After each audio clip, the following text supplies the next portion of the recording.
Today is March 18th, and this is William Michael of the Classical Liberal Arts Academy. Recently, I've been talking about practical matters, and I intend for these talks to be helpful for young couples who have questions about marriage and family life and parenting and education and raising kids and managing a household, doing business, on and on. All of these issues are very complicated, very confusing for Catholic couples, and they don't get talked about much in a practical way. And I'd like to just take my time and just sort of meander through all of these different issues as I take my daily walk. These talks aren't scripted or anything like that, but I'd like to try to offer some helpful, practical thoughts. I don't want to say advice because I don't want it to come across as if I'm telling anybody what to do. I know better than that. I'm simply sharing my own thoughts, my own judgments, my own experiences, and so on. And I submit it to the judgment of those listening to do whatever they want with. Take some of it, take all of it, ignore all of it. I really don't care.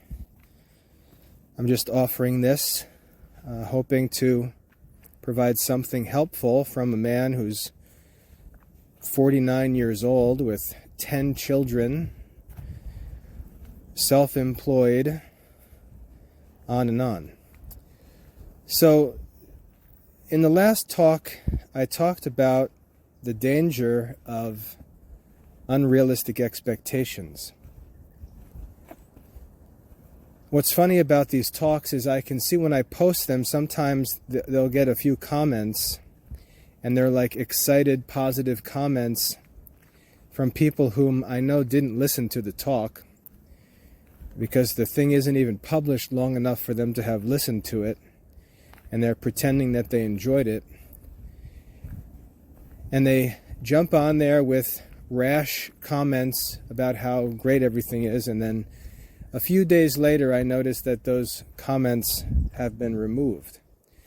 So my advice is just to listen and not react, because I'm going to talk about things that are probably unpopular, definitely countercultural, but I just want to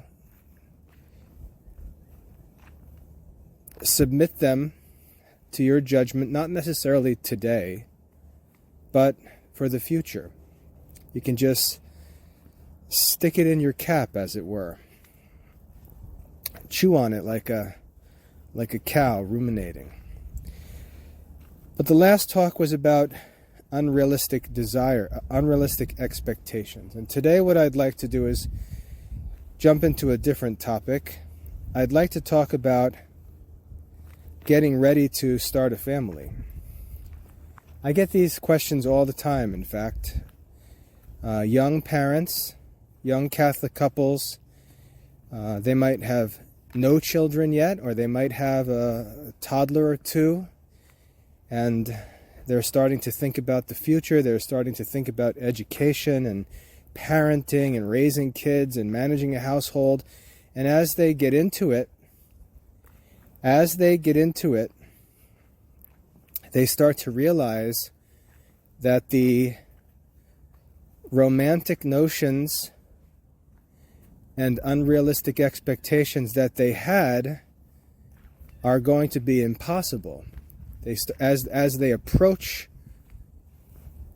the real life circumstances, they begin to realize that their thoughts about these things were naive and imprudent, immature. And so all of a sudden, time is starting to run out, and the day is drawing closer where it's time to get to work. It's time to actually do this stuff. And, there's only so much that you can afford to figure out in real time as your children start growing, because they begin to just accumulate bad habits and all kinds of bad experiences, and the next thing you know, you can be swamped in a mess. So it's good to think about these things realistically and honestly as early as possible, so if there is work that needs to get done, you have time to do it. But I'd like to share some practical thoughts based on my own experience for you to think about.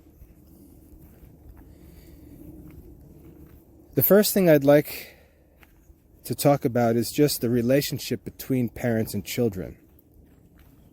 I think this is a cause of a lot of confusion in Catholic parents. The way that I've learned to think about my children as a father is that I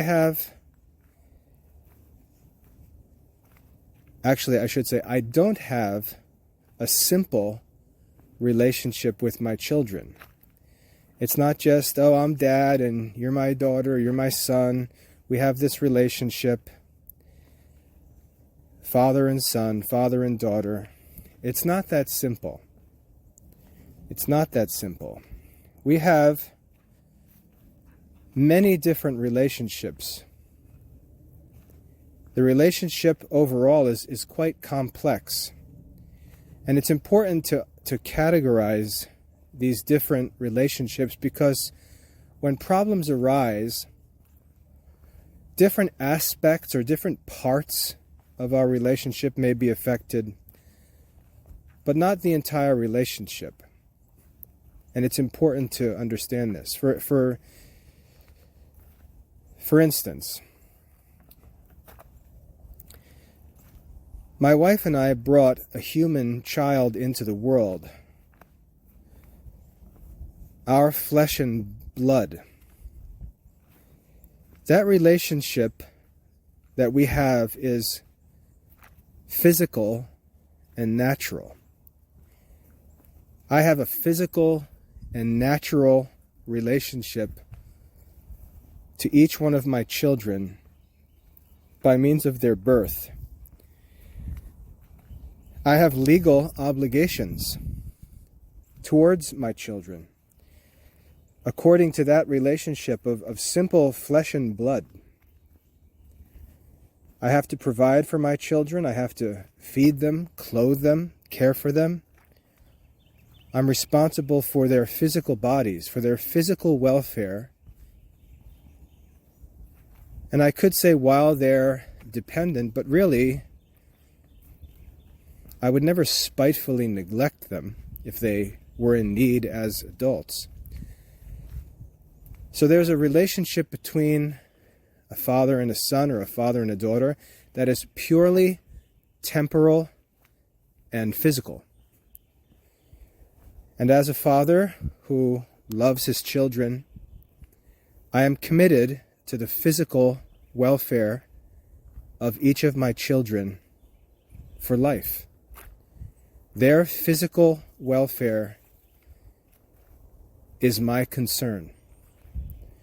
And so I have a physical relationship with my children. I also have a cultural relationship with my children. My children are born into my family, and as the owner of the home, owner of the household, head of the household, who pays all the bills, who makes decisions as to what gets purchased and what doesn't get purchased, there's a cultural relationship. And this cultural relationship is not like that physical relationship, because my children have the freedom to reject my culture when they become independent adults. They can establish their own place to live with their own culture, their own rules, and so on. And so that relationship between me and my children, the cultural relationship, is a temporary one. And so The reason why this is important is because if we have a disagreement on culture, I'm not going to lay the law down with my children and say, look, take it or leave it, my way or the highway. That's really stupid. I'm going to say to my children, look, this relationship we have, this cultural relationship, is temporary. I know you may not like what I like. You may not like the way I manage the house. You may not like the rules, because the rules are determined by things like my job and work obligations and schedule and things like that. And that's fine. It's fine that you don't like the culture, but you need to respect it as a child, because when you're an adult, you'll be free to establish your own culture. Just like when I became an adult, I left my parents' home and was free to establish my own culture. And you can just see how that discussion really changes when you realize that culture is just one part of our relationship, one type of relationship that we have. And then we can get into intellectual relationships. And so I'm obligated as a human father to not only provide for my children's bodies as if they're livestock on the property, but I'm also responsible to provide for their intellectual development, which is really essential to their lives, essential to who and what they are. And again, there can be disagreement between us on intellectual matters. Neither of us is infallible. We both learn discursively, as St. Thomas would say. We learn gradually by means of the senses, by means of experiences, developmentally over time, and really throughout our entire lives. And so there are going to be disagreements, and neither of us is infallible. But I have an obligation as the parent, at least while the child is in my care, to provide the child with an education that puts him or her in a good position for happiness intellectually.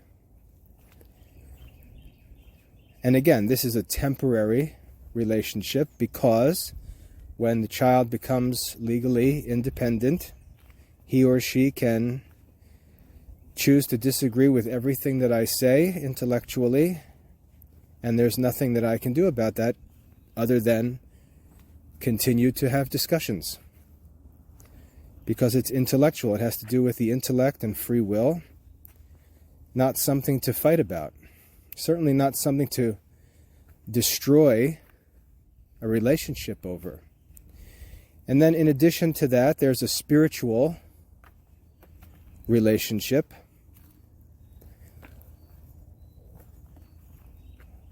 When the child is born, I'm a Catholic, so I'm going to baptize my children. That doesn't mean that my children are Catholics. There's still free will. And the Catholic Church very clearly teaches in the Catechism that just because someone is a member of the Catholic Church does not mean that they are saved or anything silly like that. You can be in the church and be condemned. You can, in God's mercy, be outside the church and be saved. Church is very clear about that. But as a Catholic, it's reasonable and just for me to raise my children according to my own religious convictions, to initiate them into the Catholic faith, or at least to evangelize them and introduce them to the Catholic faith. I'm not obligated to introduce them to other religions, nor would it be prudent to seek an understanding of other religions from one who doesn't practice them. But I have the right to raise my children according to my own religion. But as I do that, I've got to make sure that what I do is actually in harmony with what my religion teaches. And it's easy to go off the rails here by trying to make more of this spiritual relationship than actually exists. In the Gospel of John, one verse that always sticks out to me and that I think about quite a bit, Jesus says, the Word became flesh, right? We read about the incarnation, that Christ came and dwelt among us.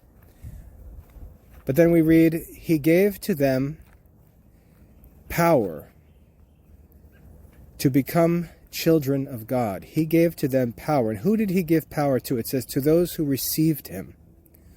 To those who received Him, He gave to them power to become children of God.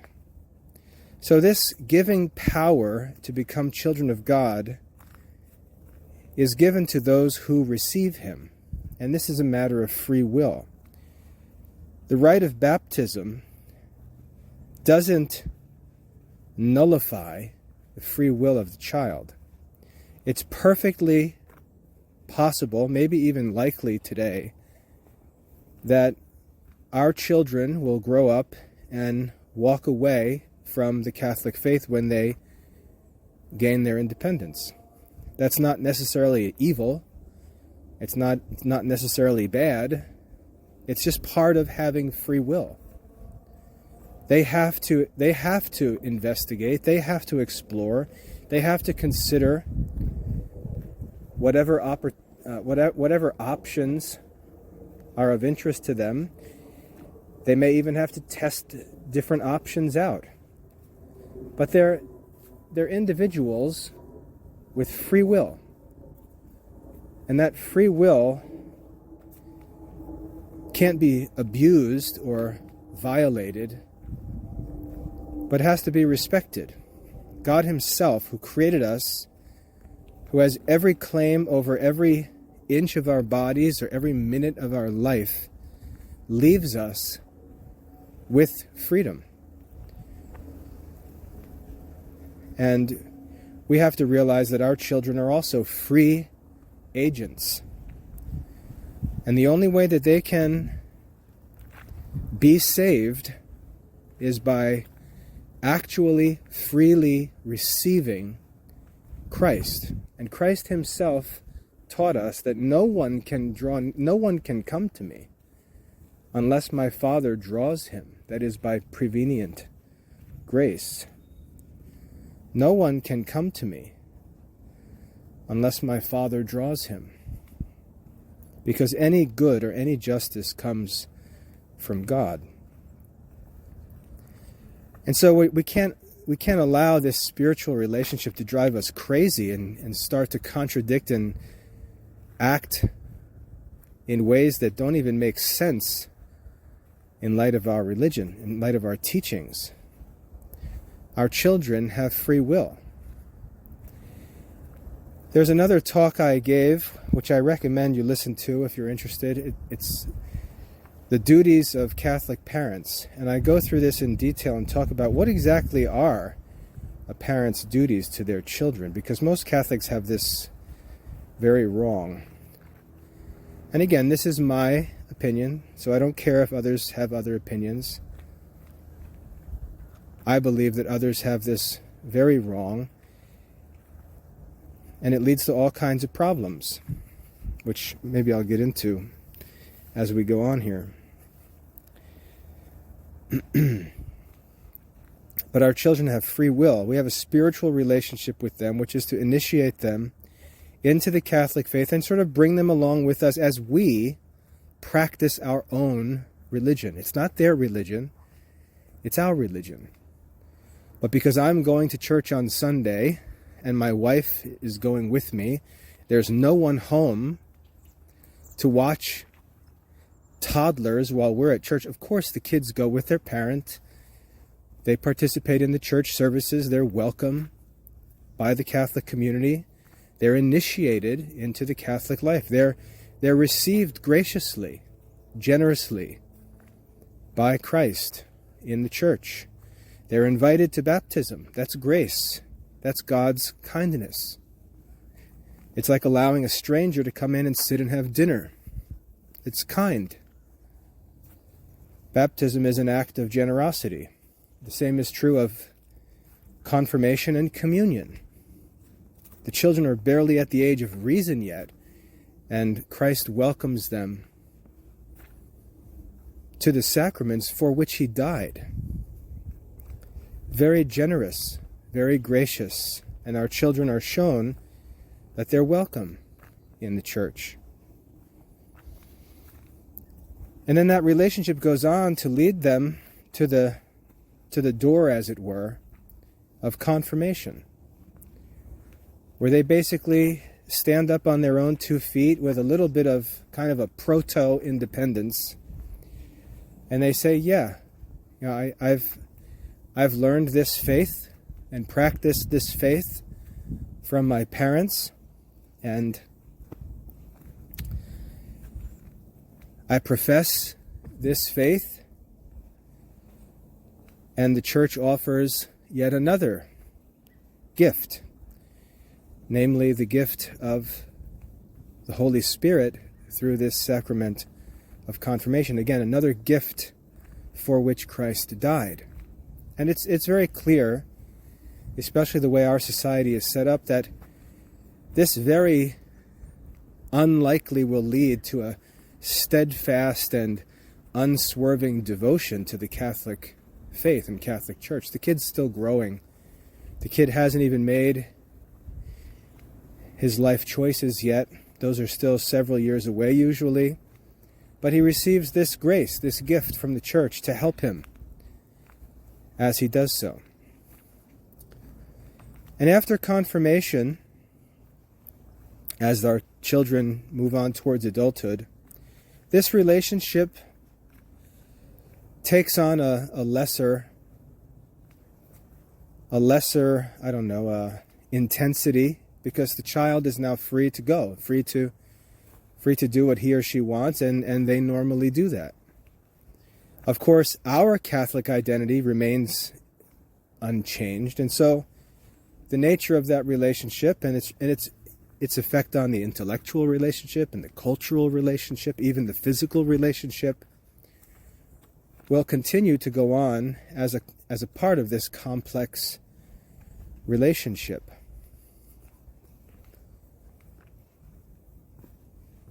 And we can go into other areas. We can go into other areas where these relationships continue to go into more and more complex. I mean, we could be business partners. We could be neighbors. We could be residents of the same home. So the relationship takes on a number of different species, I guess I could say. Different applications. And so these relationships between parents and children are complicated. Now, the reason why I want to talk about this is because one mistake that I often see, and again, this is my own judgment, one mistake that I think Catholic parents make is they don't respect the complex nature of the relationship between parents and children. They sort of make it one thing. They bind all of these relationships together, and it's either all or nothing. And so if we have a parent who is spiritually zealous, and the child chooses to not embrace or not persist in the parent's religion, the parent sees the entire relationship as destroyed. And the parent doesn't have a right to do that. It's irrational. It's selfish. I would argue that it's lazy. I would argue that it's a cop-out of the real challenge and complexity of the relationship between parents and their children. So, for example, if my son at age 19 chooses to go to college, stop going to Mass, stop paying attention to the Catholic faith, maybe even gets into some culture or behavior that would be sinful, He knows that I don't approve of that. And he's sort of figuring life out, putting to the test things that he was taught, testing the boundaries of the fence, as it were, trying to find out if this electric fence really does have electricity in it or not. And there's a human element that's related to concupiscence that sort of almost makes it necessary for us to do that, just to be sure. Just to be sure. When we put sheep into a new field, one of the first things they do is they walk the fence line. They'll walk around the perimeter of the field along the fence. And it's like they're figuring out where their boundaries are. They've got this giant field, acres and acres of green grass to explore. But you'll find a worn-out path around the fence line. And they spend a lot of time walking along the fence lines. The same is true of horses and cattle. And that's what our kids are going to do.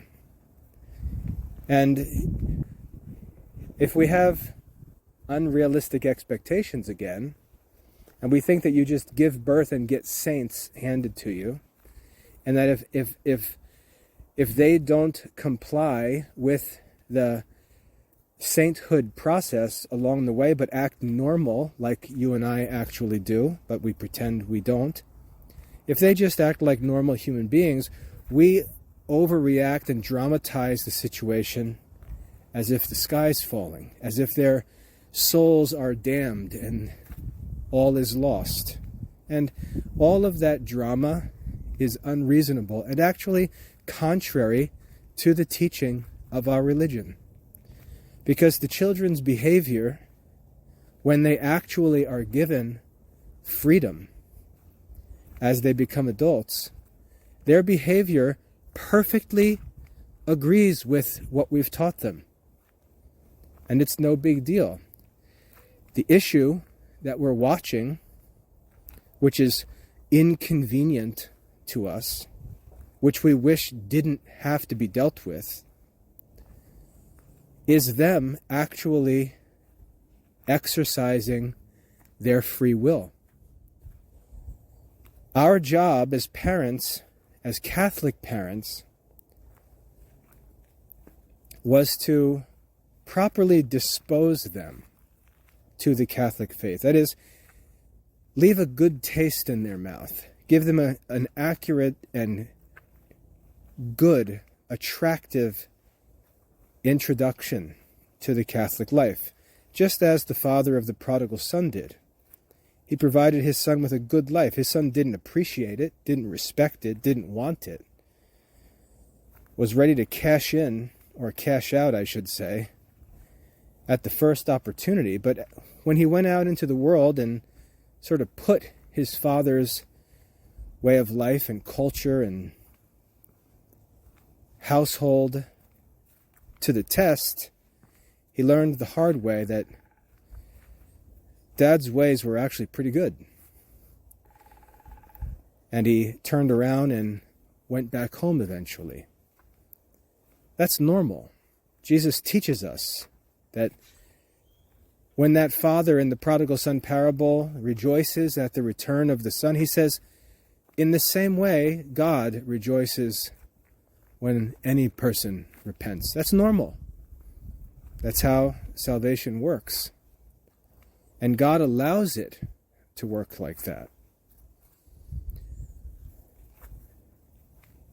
When that son chose to leave, the father didn't execute him, didn't strip him of all of his clothing and have the servants throw him out the front gate onto the street.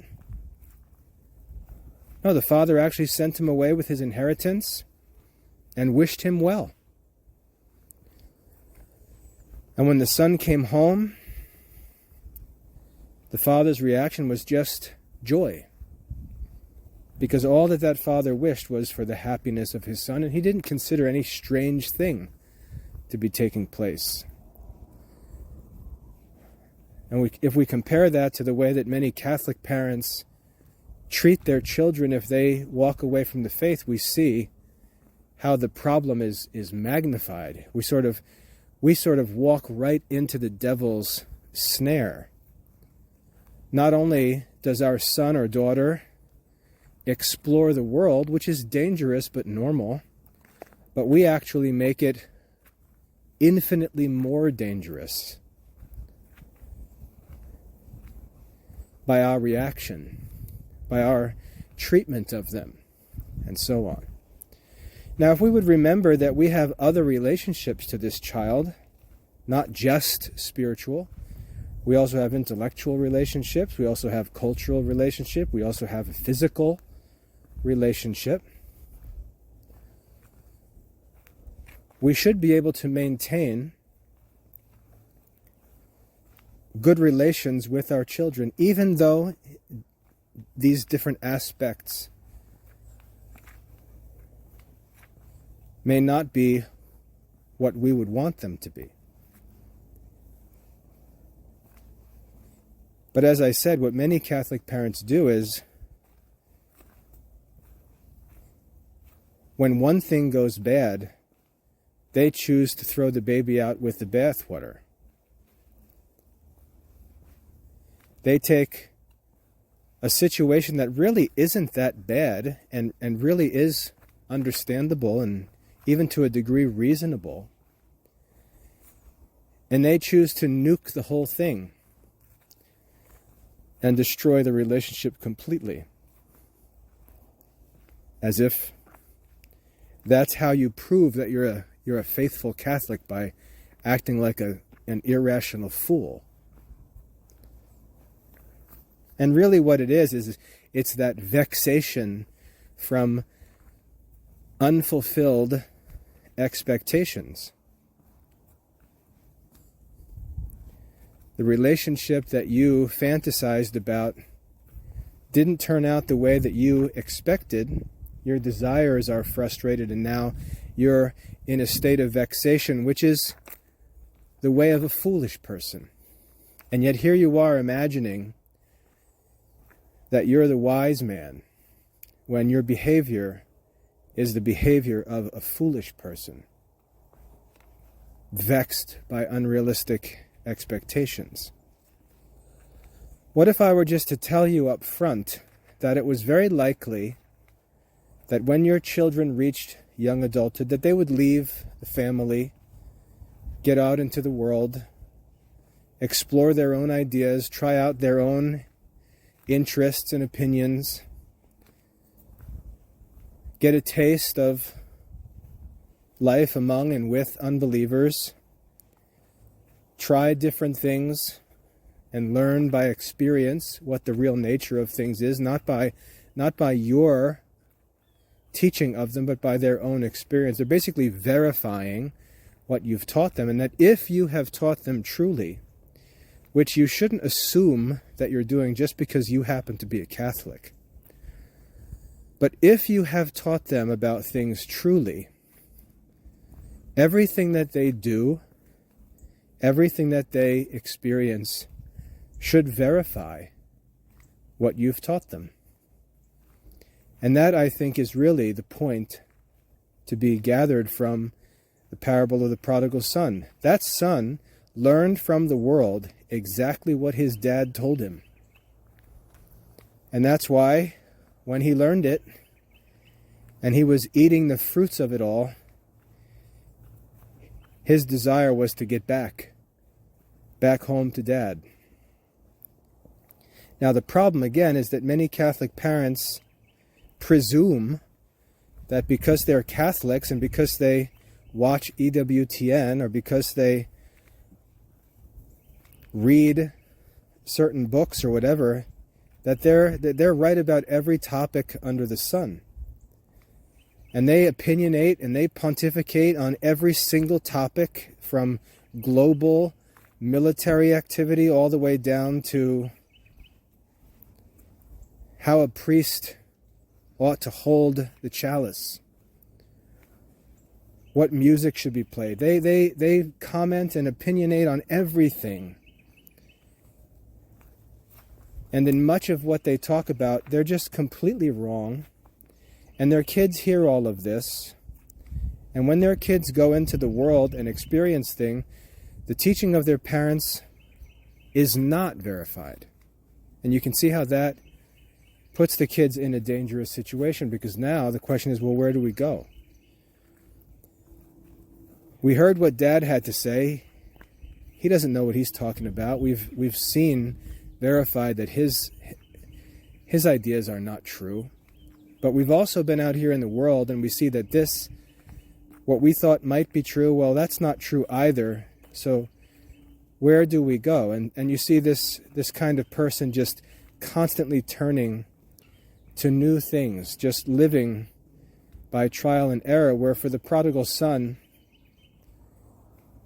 the teaching of his father, because it was true, was verified, and he was ready to get back home.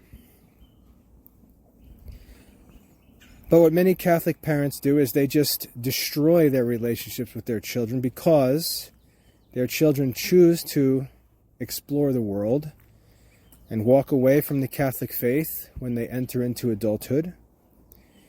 And the real motivation, I would argue, and you can test me and tell me if I'm wrong about this, the real source, I should say, of the parents' vexation comes from what are really selfish interests. First of all, the parents are vexed because they look bad in front of their friends. They don't want to have to deal with this. And they've surrounded themselves with a crowd of Pharisaical Catholic friends that criticize the world and talk about how they're going to fix everything, and then their kid runs off the rails and they've got to eat crow. And they're embarrassed in front of their friends by this kid. And just think how screwed up that is, that they're more concerned about other people than their own children. And that's a red flag right off the bat. So one of the reasons why they get vexed is because they're embarrassed, or they're frustrated because they look silly in front of the Pharisee friends that they've surrounded themselves with. Sometimes they're vexed because the mistakes that their children make, the problems their children get into, cost them money. And they hate the idea of losing money because of their children's bad decisions. Even though, if you can think calmly about it, coming to the assistance of our children when they screw up verifies our position and is Christ-like. If you think about the works of mercy, bailing your kids out of trouble can be compared to ransoming the captive. And the kids experience that, and the kids know that. The kids know that when I got in trouble, who was there? Dad. When I got in trouble that time, who rescued me from that mess? Mom. What happened when I did that? Who helped me through that big mess I got into? Mom and Dad. And so you can imagine that while Mom and Dad are kicking rocks, miserable, gnashing their teeth, cursing this kid under their breath, what they actually desire that their children come to learn to trust them and eventually love them is actually developing. That relationship that they pray for is actually developing. But because what they pray for and what they expect are two different things, they're miserable.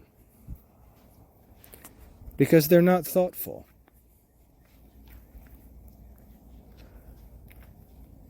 When my kids get themselves in a bind and I'm called upon to bail them out of their trouble, I'm thankful. I'm thankful, first of all, that my kids call me. I'm thankful that my kids turn to me, because you can see how that's similar to the story of the prodigal son.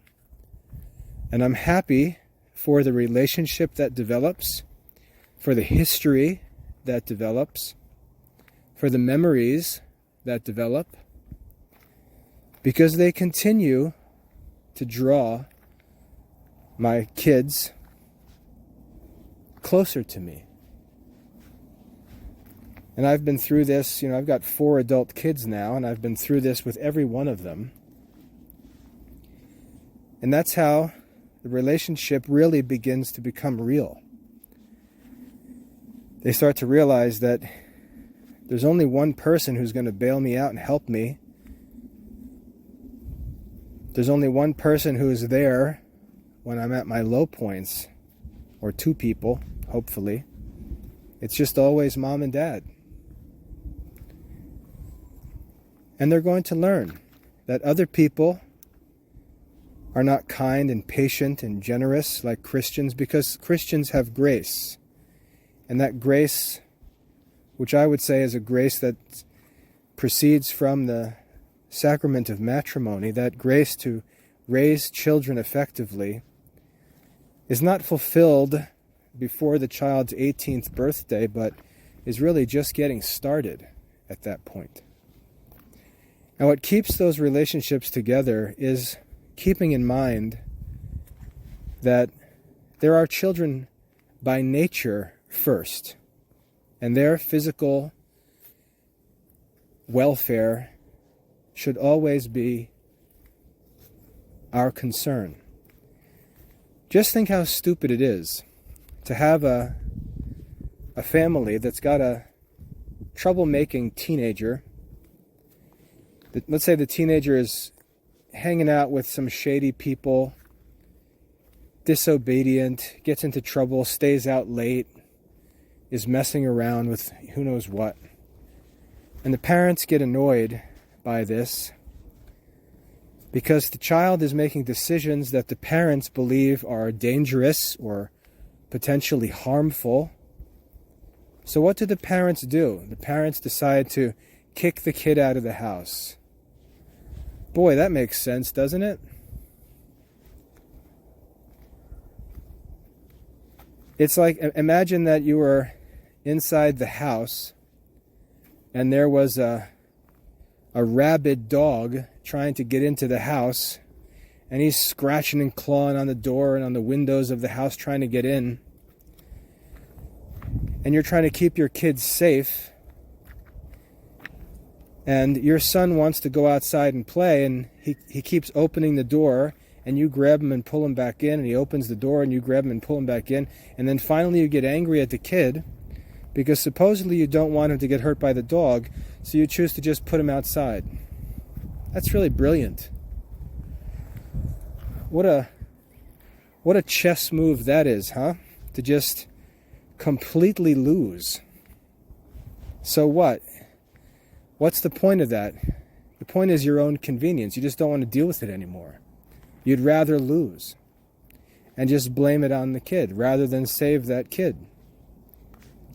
And parents do that kind of stuff all the time and talk tough, but as you brag about how you kicked your kid out of the house, all you're doing is announcing the fact that you couldn't handle the challenge that the child presented to you, and you surrendered and did the opposite of what actually served your best interest. Congratulations, tough guy.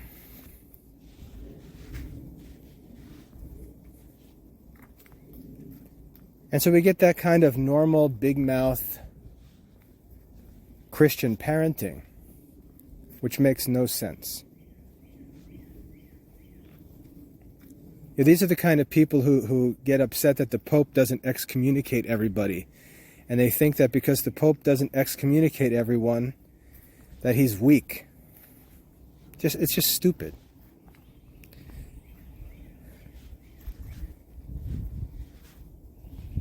In the Old Testament, real quick, there's a story where well, you may know, probably not, but you may know the story of the fighting between David and Saul. Saul was the king. David was anointed to be his replacement because of Saul's sin, so Saul decided to try to kill David.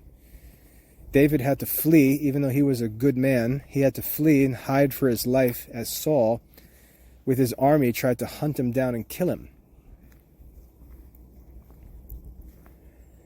Finally, in God's providence, David took full power over the kingdom, and after he came to power, they brought one of Saul's descendants that was left behind. They brought him to David to ask David what he would do with him. And you can imagine big mouth Christian Joe saying that he wanted to put him to death or something, or throw him in prison. That's what big mouth would do.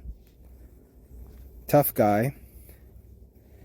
But that's not what a powerful ruler would actually do.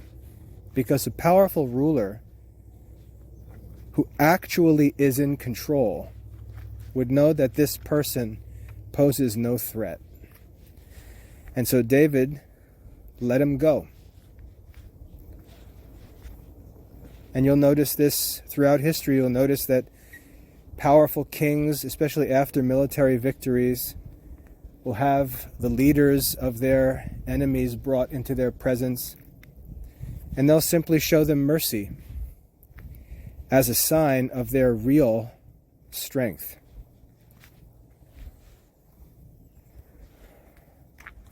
And so this big mouth, fake tough guy stuff is just a cover for what is actual moral weakness.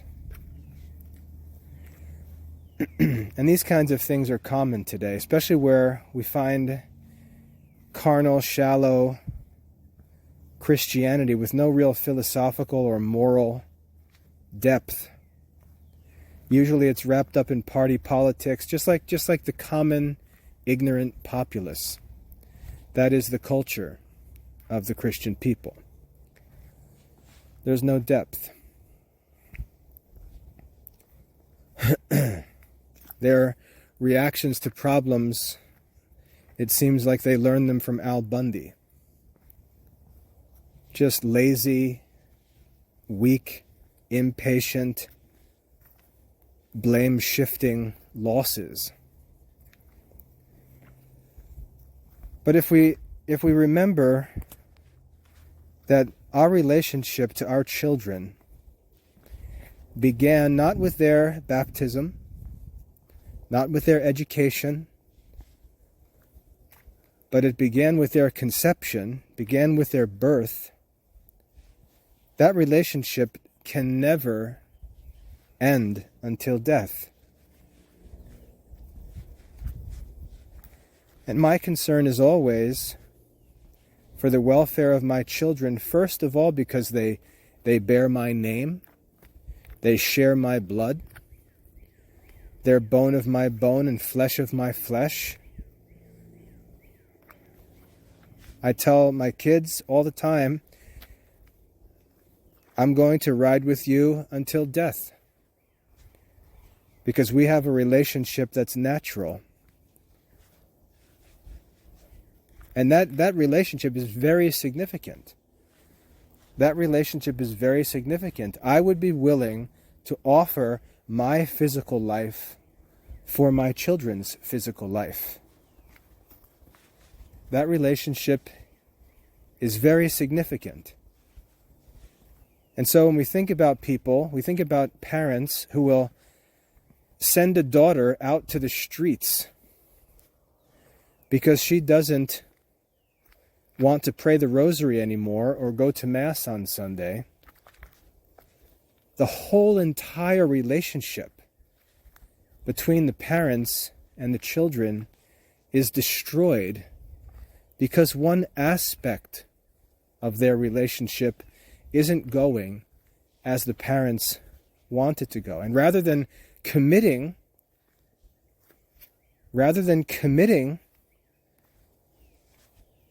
to recovering that part of their relationship in the long term, playing the long game, as it were, they choose to sacrifice the whole relationship. And I refer to this often as a kind of spiritual abortion. Just choose to abort the relationship. It's comparable to divorce. And the problem with it is that as a parent, you have no right to make that decision. You have no right to tell the kid to leave the better situation for a worse situation because you find his decisions to be inconvenient.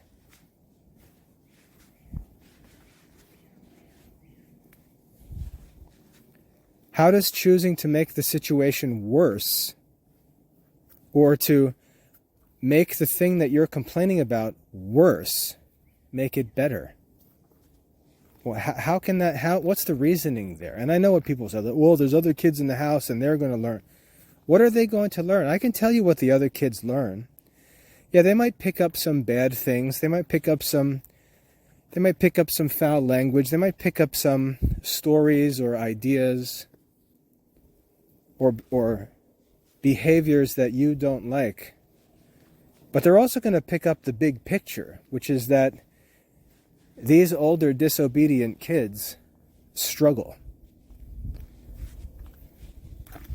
And you're going to be more concerned that they don't repeat a bad word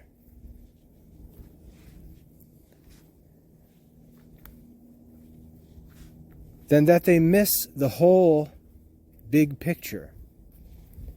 And the kids will learn the big picture. I can tell you from my own children. My younger kids will see the older kids, and yeah, when they're together, they'll want to buddy with the older kids and this and that. But when the older kids go away, the younger kids know what's going on. And so when it's time to talk to a younger kid about his plans or his studies or what he wants to do, he'll say, well, I don't want to be like so-and-so. I don't want to do what he did. They see it. They're learning. They're paying attention. Yeah, peer pressure is difficult when you're face to face because you don't want to just fight all the time with everybody. But the younger kids are learning. They're learning the big lessons. They're learning the serious lessons.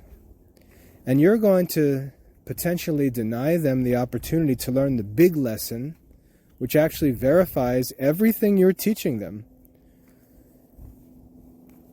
Because, and again, this is my own opinion, you're too concerned about less significant problems. Like you're so concerned that your children never hear a foul word, that you would banish their older sibling from their lives. And there's a passage in, I think it's the book of Ecclesiastes, that warns us to not be over righteous. Because you can be worried about some minor problem. And I'm not denying it's a problem, but it's relatively minor. And you could, to avoid that minor problem, deny younger kids a chance to see the truth of your teaching with respect to a much more significant problem.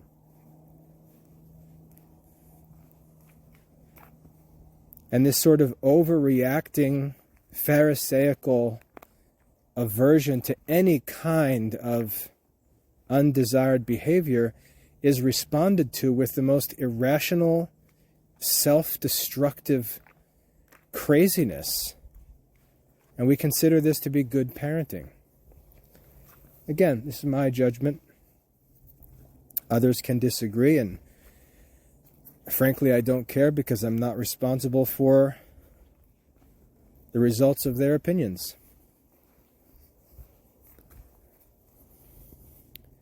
But what I would have you think about is this. If your children grew up and decided to not be Catholics, would you still have good relations with them, or would there be no relation at all? And if you think about those two situations, if you're concerned about their spiritual life and salvation, do you think it's better for them to maintain a relationship with their Christian parents throughout their lives, or to have that relationship broken?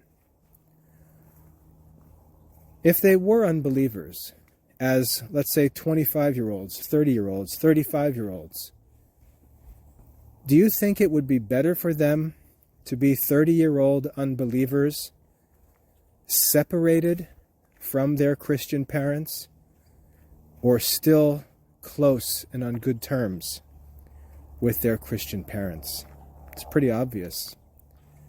It's pretty obvious what the truth is. And I could tell you, literally, I could tell you 1,000 stories where what Catholics say and do in these areas with this tough guy parenting talk leads to worse problems, and where the approach, that what I would call a reasonable, consistent approach, a virtuous approach, treating our children the way we would want God to treat us, the way God does in fact treat us when we do bad things, the way the prodigal son's father treated him when he did bad things. I could tell you 1,000 stories where everything turned out well, where even places where I was criticized for the way I handled the situation by people who I don't think are wise,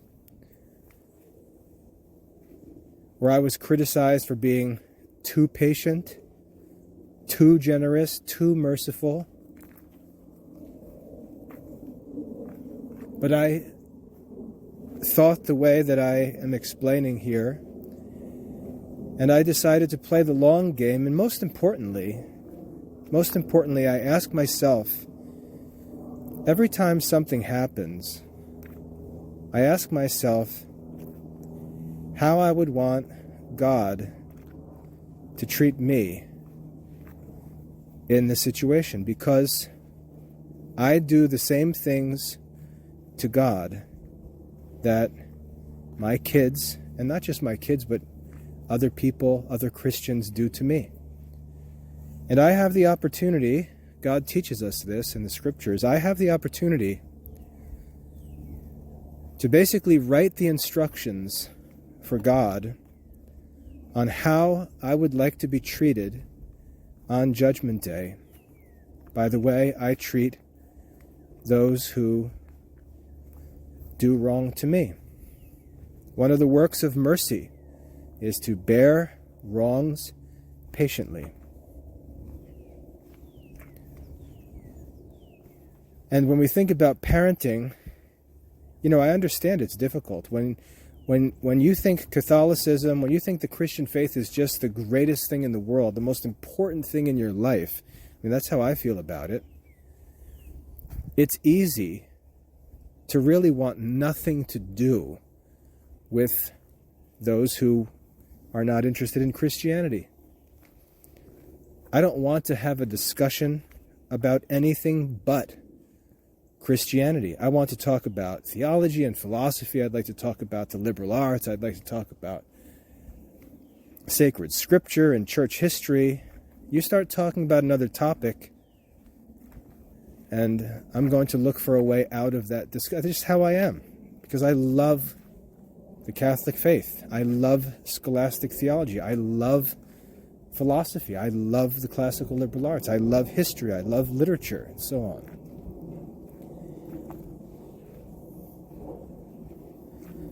But when we're dealing with our children, bearing with those undesired, inconvenient, situations is what it means to be merciful.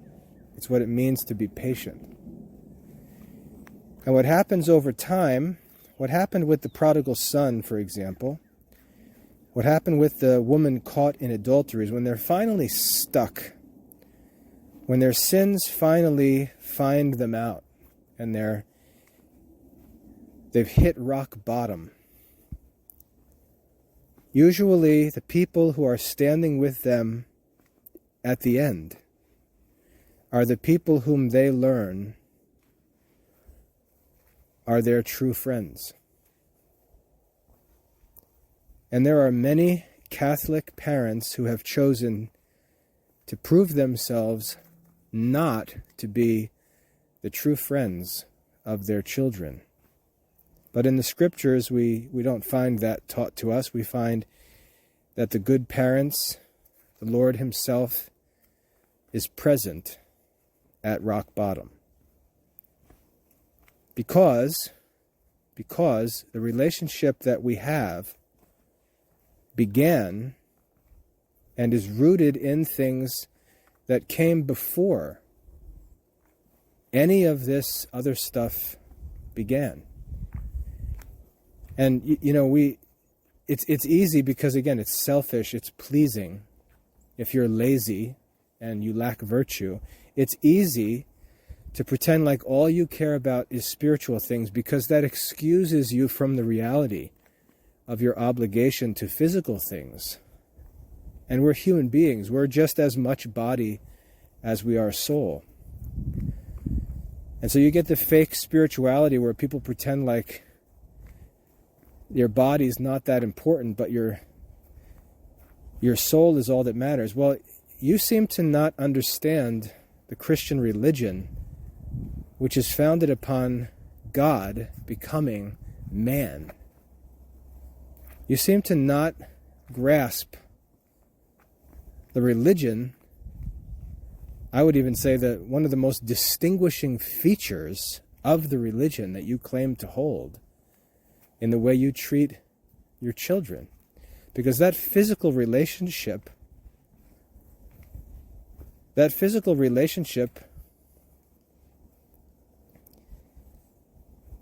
is as real as any human relationship can be. And just think about it. You've got people whom I don't necessarily agree with. You've got people ranting and raving, marching through the streets, protesting in front of government buildings over abortion, chanting and fighting and arguing that life begins at conception, life begins at conception. And somehow, in between the abortion protest and the parenting decisions, those Christian parents become convinced that that relationship that began at conception, which had nothing to do with their Christian life, doesn't matter. And that's why I say it's like a spiritual or like a delayed abortion. Like, as long as the unrealistic expectations still offered some hope, we were willing to keep this one alive. But now that we see that hope fading, yeah, we can go ahead and pull the plug on this kid. Just let him go die someplace so we can not be inconvenienced by the trouble he causes. Even though the trouble he causes is the means by which we prove our love and actually tug at their hearts.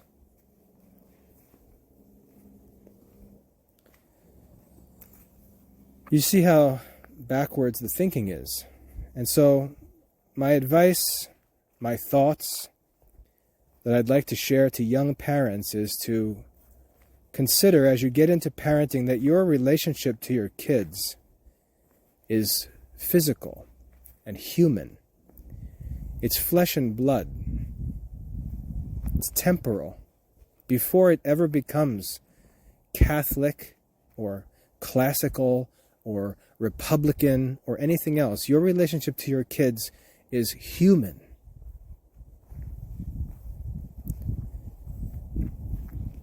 You're the only human father or mother that each of your children gets. The only human father, the only human mother. And your child may not receive grace that you've received. Your child may not grasp the Catholic faith. Your child may not find it attractive. Your child may struggle with weaknesses and vices and temptations, and the child needs the help of his Christian parents in those struggles. I heard a priest, I forget where I heard it, yesterday. He said, we make a great match. Human beings are utterly poor, and God is infinitely rich. What a great match we make.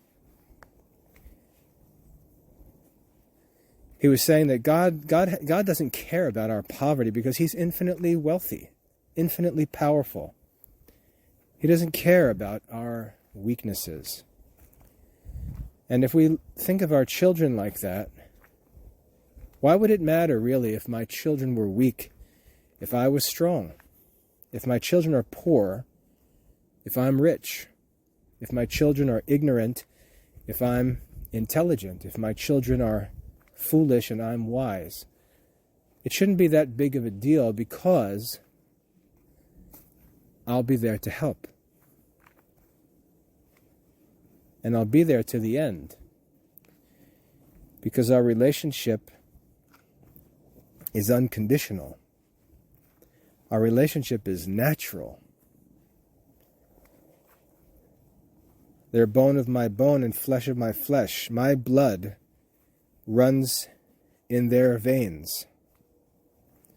And while I can't necessarily control decisions they make as free agents, God wills them to be so.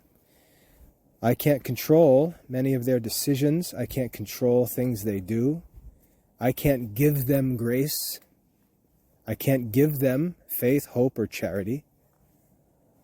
What I can do is make sure that they always have the help of mine. And I think if you go into parenting, and it takes a lot of prep work, because you're not going to get this message from anybody else. You're going to get all the big mouth, Pharisaic foolishness. But if you can wrap your head around this before your children come into the world, or as they're starting to come into the world, you can develop a relationship with your children that's permanent, like your marriage, till death. Because while there are aspects of your relationship with your children that are temporary and are intended by God to be so, and it's good for people that they are so, because you're not right about everything, there is one aspect of your relationship that actually lasts from the very beginning of their existence until the end of either theirs or yours, and that's your physical, human relationship to your children. That really is what the essential relationship is between you and your kids. It's not their Catholic life, because you can't impart that to them. You're merely introducing them to it. It's not your intellectual persuasions. It's not your political convictions, not your cultural preferences. What your relationship to your children is really your physical, human, body and soul, but natural relationship. The relationship that began at conception is the essential relationship between you and your children. And if you focus on that and keep that in mind through life, it'll help you to navigate all the difficulties. And you need to ride with your kids to the end. And I I'm pretty confident that in most cases, things will turn out well if we do that. I hope that's helpful. God bless.